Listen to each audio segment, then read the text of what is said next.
नमस्कार, G18 में आपके साथ मैं हूं हिना। नजर करते अब तक की खास खबरों पर। तो केरल के वायनाड से कांग्रेस उम्मीदवार राहुल गांधी ने अपना बयान देते हुए कहा कि ये लड़ाई लोकतंत्र और संविधान को बचाने के लिए है। एक तरफ कांग्रेस पार्टी और इंडिया गठबंधन लोकतंत्र और संविधान के लिए लड़ रहे हैं, दूसरी तरफ प्रधानमंत्री नरेंद्र मोदी, गृह मंत्री अमित शाह और भाजपा के लोग संविधान और लोकतंत्र को खत्म करने में लगे हुए हैं।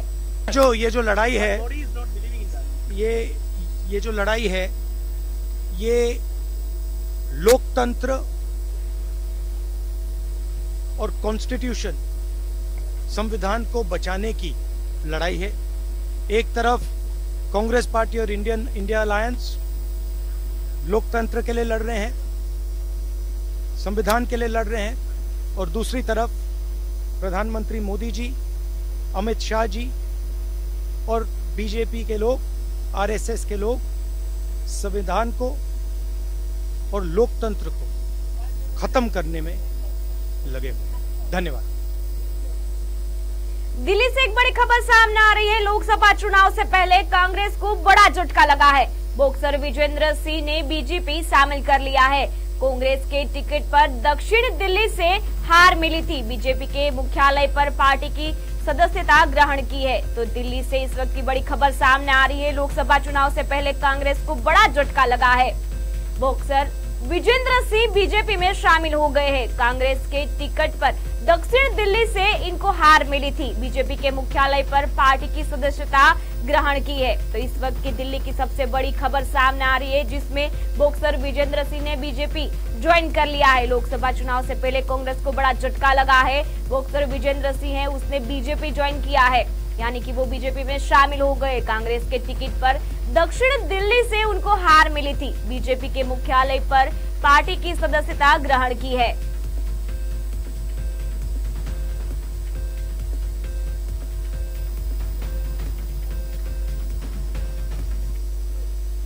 यूपी पुलिस भर्ती पेपर लीक मामले में अहम गिरफ्तारी हुई है। एसटीएफ ने जिंद हरियाणा के रहने वाले महेंद्र शर्मा को गिरफ्तार किया है। आरोप है कि महेंद्र ने 18 फरवरी को दूसरी पाली का पेपर आउट कराया था। बताया जा रहा है कि गुरुग्राम के रिसोर्ट में 16 फरवरी को ही यूपी पुलिस सिपाही भर्ती का पेपर आ गया था। एसटीएफ ने आरोपी का मोबाइल भी बरामद किया है। आरोपी महेंद्र शर्मा को गिरफ्तार कर लिया गया है। आरोपी मूलतः हरियाणा के जिंद का रहने वाला है। उसे मंगलवार देर रात हाईवे से गिरफ्तार किया गया है। एसटीएफ ने उसे जेल भेज दिया है। बताया जा रहा है कि महेंद्र अभ्यर्थियों को पेपर मुहैया कराता था। महेंद्र मेरठ से गिरफ्तार किए गए आरोपियों के संपर्क में भी था। 17 व 18 फरवरी 2024 को उत्तर प्रदेश पुलिस भर्ती एवं प्रोन्नति बोर्ड द्वारा आयोजित आरक्षी नागरिक पुलिस 2023 की सीधी भर्ती परीक्षा आयोजित की गई थी। कुछ आपराधिक तत्वों द्वारा उक्त भर्ती परीक्षा का पेपर लीक किए जाने के संबंध में प्रदेश में कई जनपदों में अभियोग पंजीकृत कर प्रकरण की जांच special task force Uttar Pradesh द्वारा की जा रही थी। जांच तथा पूर्व में गिरफ्तार अभियुक्तों से पूछताछ के आधार पर प्रकरण में मुख्य अभियुक्त व मास्टरमाइंड राजीव नयन मिश्रा निवासी प्रयागराज तथा वर्तमान निवासी भोपाल का नाम प्रकाश में आया था। 2 अप्रैल को की साय अभिसूचना संकलन के आधार पर यूपी पुलिस आरक्षी भर्ती का पेपर लीक करने वाले अभियुक्त राजीव नयन को परी चौक के पास ग्रेटर नोएडा जनपद गौतम बुद्ध नगर से यूपी एसटीएफ की नोएडा टीम द्वारा गिरफ्तार किया गया। अभियुक्त राजीव नयन भर्ती परीक्षा पेपर लीक से संबंधित मुकदमे में थाना कंकड़खेड़ा मेरठ में वांछित था, जिसको गिरफ्तार कर न्यायिक हिरासत में भेजा गया है। अभियुक्त राजीव पूर्व में एनआरएचएम घोटाला ग्वालियर तथा Uttar Pradesh TET paper leak की घटना में जेल जा चुका है। अभियुक्त से प्रारंभिक पूछताछ में उसके द्वारा अपने मोबाइल फोन में लीक किए गए पेपर की फोटो लेकर अन्य अभियुक्तों के साथ मिलकर 2 स्थानों पर पेपर रीडिंग व सॉल्व करने का प्रबंध किया गया था। गुड़गांव हरियाणा में रवि अत्री उर्फ हवलदार द्वारा अभियुक्त राजीव के साथ मिलकर 500 अभ्यर्थियों को पेपर सॉल्व एवं रीड कराने का प्रबंध किया गया था। शिव महाशक्ति रिसोर्ट रीवा मध्य प्रदेश में भी अभियुक्त राजीव द्वारा स्वयं 300 अभ्यर्थियों को बैठाकर पेपर सॉल्व व रीड कराया गया। कई अन्य सहअभियुक्तों के साथ मिलकर उक्त समस्त प्रबंधन किए गए थे। समस्त अपराध में हुए मनी ट्रेल की भी जानकारी प्राप्त हुई है, जिससे सहअभियुक्तों के संबंध में जानकारी व साक्ष्य इकट्ठा किया जा रहा है। इस संबंध में गहन छानबीन की।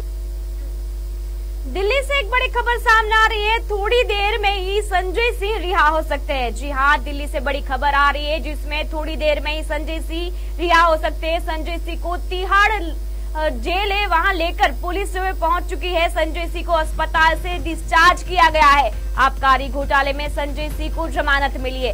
6 महीने के बाद तिहाड़ जेल से संजय सिंह है वो रिहा होंगे। तो दिल्ली से बड़ी खबर सामने आ रही है, जिसमें थोड़ी देर में संजय सिंह रिहा होने वाले हैं। संजय सिंह को तिहाड़ लेकर पुलिस पहुंच चुकी है। संजय सिंह को अस्पताल से डिस्चार्ज किया गया है।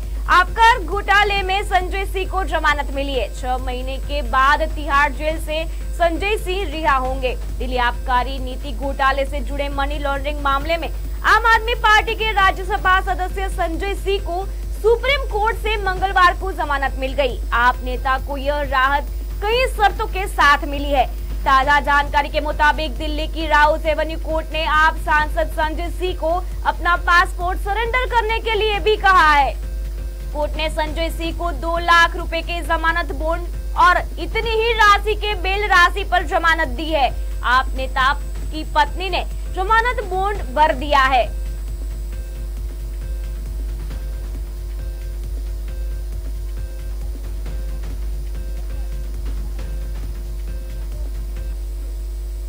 मंगलवार रात कठुआ के सरकारी मेडिकल कॉलेज परिसर में पुलिस और गैंगस्टरों के बीच फायरिंग की घटना हुई, जिसके परिणाम स्वरूप एक पीएसआई दीपक शर्मा घायल हो गए और एक गैंगस्टर की गोलीबारी में मौत हो गई।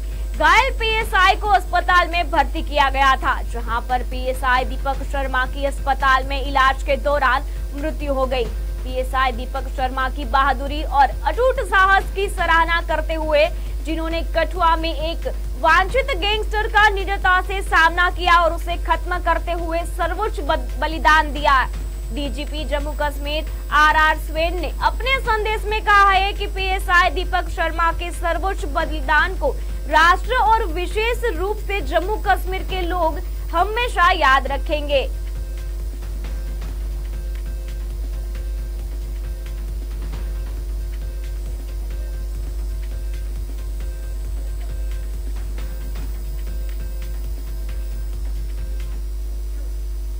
दिल्ली से एक बड़ी खबर सामने आ रही है। केजरीवाल के वजन पर तिहाड़ सूत्रों का दावा है कि 3 दिनों की केजरीवाल की जो रिपोर्ट है वो सामने आई है।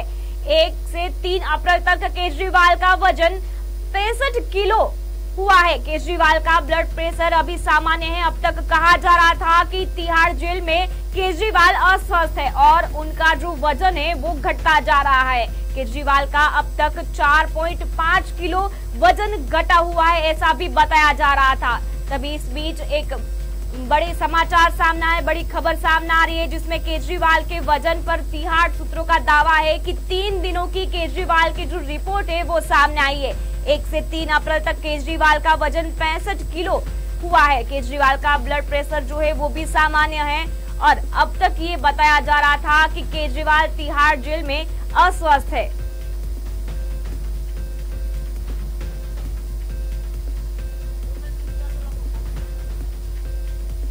तो दिल्ली से एक बड़ी खबर सामने आ रही है। केजरीवाल के वजन को लेकर केजरीवाल के वजन पर तिहाड़ सूत्रों का दावा है कि 3 दिनों की केजरीवाल की रिपोर्ट जो है वो सामने आई है, जिस रिपोर्ट में 1 से 3 अप्रैल तक केजरीवाल का जो वजन है वो 65 किलो दिखाया गया है। केजरीवाल का ब्लड प्रेशर भी सामान्य है। अब तक ये कहा जा रहा था कि तिहाड़ जेल में केजरीवाल अस्वस्थ है। अरविंद केजरीवाल की गिरफ्तारी के बाद उसका जो वजन है वो तेजी से घट रहा था।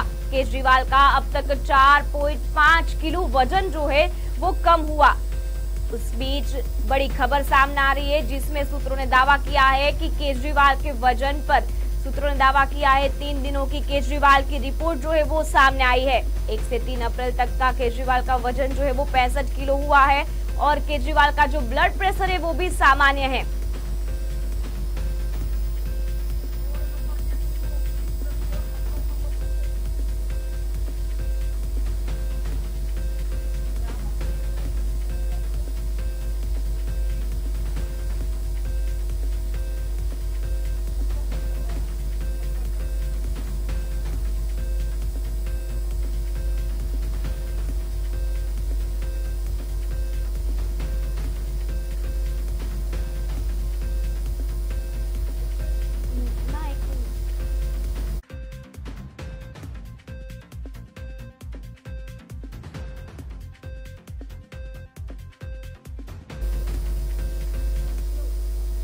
Nataraj art and culture centre Dharampeth द्वारा वार्षिक कला प्रदर्शनी चित्रार्थ 2024 में प्रीति दुबे को प्रथम स्थान मिला। इस कार्यक्रम के मुख्य अतिथि अवधेश ठाकुर भारत सरकार कपड़ा मंत्रालय हस्तशिल्प सेवा केंद्र के सहायक निर्देशक है। विशिष्ट अतिथि सुप्रसिद्ध चित्रकार विजय बिस्वाल, धर्मपेठ एजुकेशनल सोसाइटी के अध्यक्ष एड उल्लास औरंगाबादकर तथा सचिव मंगेश फाटक, महाविद्यालय के प्राचार्य डॉक्टर रविंद्र हरिदास, संयोजक डॉक्टर सदानंद चौधरी की गरिमामयी उपस्थिति में आरंभ हुआ। इस प्रदर्शनी MFA की विद्यार्थिनी और फैकल्टी प्रीति दुबे को प्रथम स्थान मिला। यह अवार्ड उनके प्रसिद्ध चित्रकार विजय बिस्वाल के हाथों दिया गया। माइक्रोसॉफ्ट के संस्थापक बिल गेट्स को चाय पिलाने वाले नागपुर के डोली चाय वाला विषय पर बनाई गई कलाकृति और स्टोरी बोर्ड लोगों के आकर्षण का मुख्य केंद्र रही। विषय की मौलिकता और उत्तम प्रस्तुति के लिए विजय बिस्वाल ने प्रीति दुबे की प्रशंसा की और भविष्य के लिए शुभकामनाएं दी। प्रीति दुबे को वर्ष 2023 में नटराज आर्ट एंड कल्चर के द्वारा विशिष्ट कार्यों और वरीयता को देखते हुए उन्हें फेलोशिप की प्रदान की गई है।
दिल्ली में मोहल्ला क्लिनिक की तर्ज पर टीकमगढ़ में मोहल्ला गौशाला बनाए जाने का सपना शहर के युवा राहुल मिश्रा ने निवास हाउसिंग बोर्ड कॉलोनी के अपने घर से इसकी शुरुआत की और घर में ही एक गौशाला खोल दी।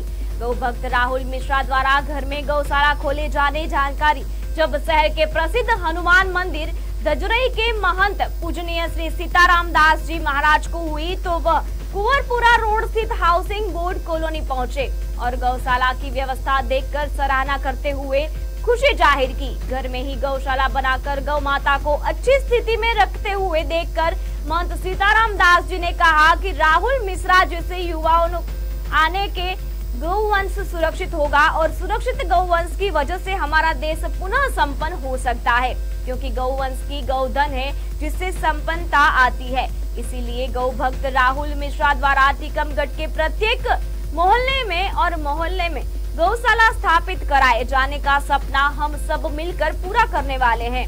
महंत सीताराम दास जी ने टीकमगढ़ प्रशासन को चेतावनी देते हुए कहा कि अगर प्रशासन भूसा को टीकमगढ़ जिले से बाहर जाने से नहीं रोकेगा तो आंदोलन होगा। साथ ही गौवंश की सुरक्षा के लिए भी इंतजाम करना होगा।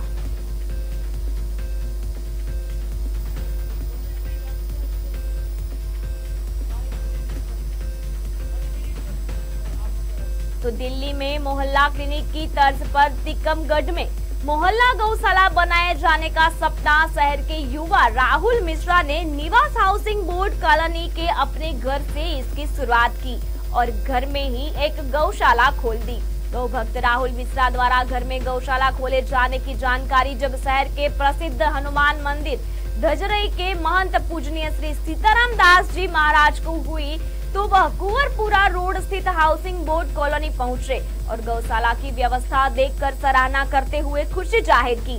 घर में ही गौशाला बनाकर गौ माता को अच्छी स्थिति में रखते हुए देखकर महंत सीताराम दास जी ने कहा कि राहुल मिश्रा जैसे युवाओं ने आने से गौवंश सुरक्षित होगा और सुरक्षित गौवंश की वजह से हमारा देश पुनः संपन्न हो सकता है, क्योंकि गौवंश ही गौधन है जिससे संपन्नता आती है। इसलिए गौ भक्त राहुल मिश्रा द्वारा टीकमगढ़ के प्रत्येक मोहल्ले में मोहल्ला गौशाला स्थापित कराए जाने का सपना हम सब मिलकर पूरा करने का प्रयास करेंगे। महंत सीताराम दास जी ने टीकमगढ़ प्रशासन को चेतावनी देते हुए कहा कि अगर प्रशासन भूसा को टीकमगढ़ जिले से बाहर जाने से नहीं रोकेगा तो आंदोलन होगा। साथ ही गौवंश की सुरक्षा के लिए भी इंतजाम करना होगा। जिले से ये जो भूसे का परिवहन बाहर किया जा रहा है, इसके लिए आपका क्या कहना है और किस प्रकार से? मैं लगभग 1 महीने से देख रहा हूँ कि टीकमगढ़ का जो प्रशासन है पूर्णतया निष्क्रिय है। गौ माता के लिए कोई भी किसी भी प्रकार का उनका कोई योगदान नहीं है, कोई सोच नहीं, विचार नहीं है। प्रत्येक वर्ष भूसा के निर्यात पर प्रतिबंध लगाया जाता था, लेकिन वर्तमान कलेक्टर साहब, वर्तमान का प्रशासन पूर्णतया निष्क्रिय है और इसके लिए गौ सेवकों पर बहुत रोष है, हिंदुओं में बहुत रोष है। और यदि इसमें प्रतिबंध नहीं लगाया गया, एक्शन नहीं लिया गया, तो पूरा हिंदू समाज वही करेगा जो कुछ दिन पहले हमने किया था। फिर प्रशासन हमें दोष न दे, इसलिए हमारी प्रार्थना है शीघ्रातिशीघ्र भूसे पर प्रतिबंध लगाया जाए और भूसे को कलेक्ट करके गौ माता की सेवा में प्रदान किया जाए। इसको लेकर कोई प्रशासन के लिए ज्ञापन वगैरह मंगलवार को? शीघ्र ही मंगलवार को हम लोगों ने तय किया है, भी गौ सेवकों के साथ में बैठ करके, और मंगलवार को जा करके कलेक्टर साहब से मिलेंगे और गौ माता की सेवा के निमित्त अन्य कई बिंदुओं पर चर्चा करेंगे, विशेष रूप से भूसा के लिए।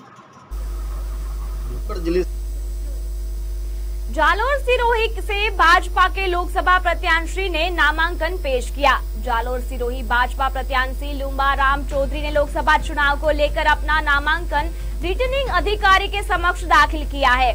बड़ी तादाद में लुम्बाराम चौधरी के समर्थन में लोग पहुंचे थे।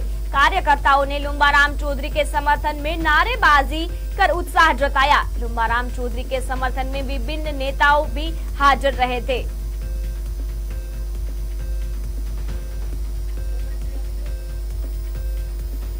तो जालोर सिरोही से भाजपा के लोकसभा प्रत्याशी ने नामांकन किया है। जालोर सिरोही भाजपा प्रत्याशी लुम्बाराम चौधरी ने लोकसभा चुनाव को लेकर अपना नामांकन रिटर्निंग अधिकारी से समक्ष दाखिल करवाया। बड़ी तादाद में लुम्बाराम चौधरी के समर्थन में लोग पहुंचे थे। कार्यकर्ताओं ने लुम्बाराम चौधरी के समर्थन में नारेबाजी कर उत्साह जताया। लुम्बाराम चौधरी के समर्थन में विभिन्न नेता हाजिर रहे।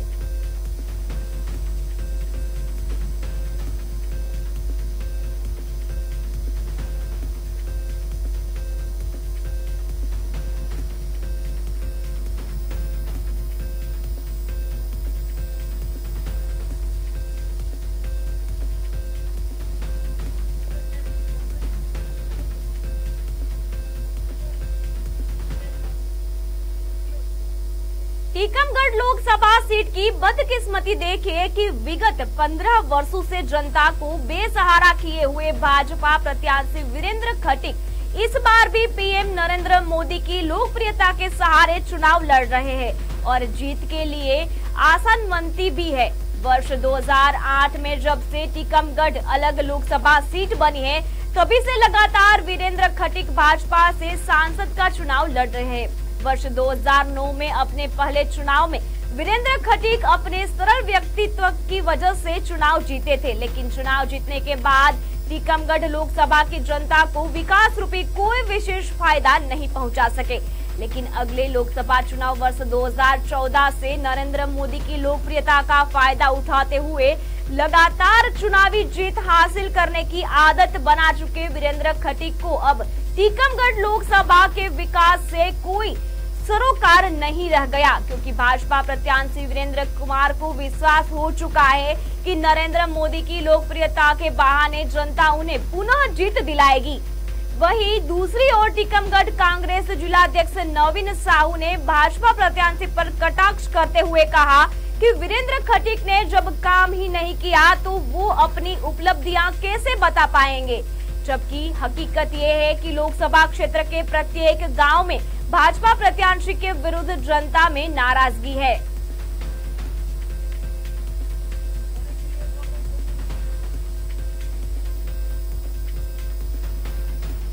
टीकमगढ़ लोकसभा सीट की बदकिस्मती तो देखिए कि 15 वर्षों से जनता को बेसहारा किए हुए भाजपा प्रत्याशी वीरेंद्र खटीक इस बार भी पीएम नरेंद्र मोदी की लोकप्रियता के सहारे चुनाव लड़ रहे हैं और जीत के लिए आसान भी है। वर्ष 2008 में जब से टीकमगढ़ अलग लोकसभा सीट बनी है, तभी से लगातार वीरेंद्र खटीक भाजपा से सांसद का चुनाव लड़ रहे हैं।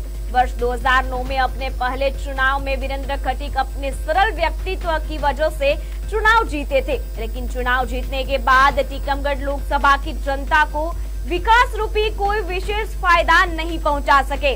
लेकिन अगले लोकसभा चुनाव वर्ष 2014 से नरेंद्र मोदी की लोकप्रियता का फायदा उठाते हुए लगातार चुनावी जीत हासिल करने की आदत बना चुके वीरेंद्र खटीक को अब टीकमगढ़ लोकसभा के विकास से कोई सरोकार नहीं रह गया, क्योंकि भाजपा प्रत्याशी वीरेंद्र कुमार को विश्वास हो चुका है कि नरेंद्र मोदी की लोकप्रियता के बहाने जनता उन्हें पुनः जीत दिलाएगी। वहीं दूसरी ओर टीकमगढ़ कांग्रेस जिलाध्यक्ष नवीन साहू ने भाजपा प्रत्याशी पर कटाक्ष करते हुए कहा कि वीरेंद्र खटीक ने जब काम ही नहीं किया तो वो अपनी उपलब्धियां कैसे बता पाएंगे, जबकि हकीकत तो ये है कि लोकसभा क्षेत्र के प्रत्येक गांव में भाजपा प्रत्याशी के विरुद्ध जनता में नाराजगी है।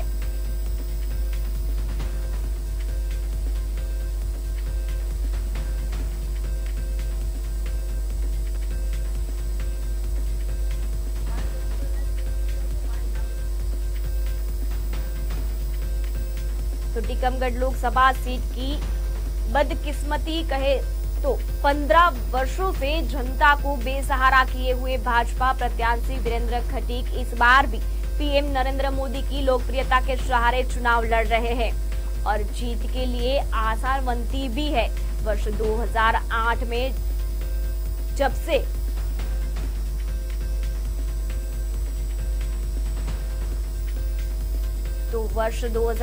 जब से टीकमगढ़ अलग लोकसभा सीट बनी है, तभी से लगातार वीरेंद्र खटीक भाजपा से सांसद का चुनाव लड़ रहे हैं। वर्ष 2009 में अपने पहले चुनाव में वीरेंद्र खटीक अपने सरल व्यक्तित्व की वजह से चुनाव जो है वो जीत गए थे, लेकिन चुनाव जीतने के बाद टीकमगढ़ लोकसभा की जनता को विकास के रूप में कोई विशेष फायदा नहीं पहुंचा सके।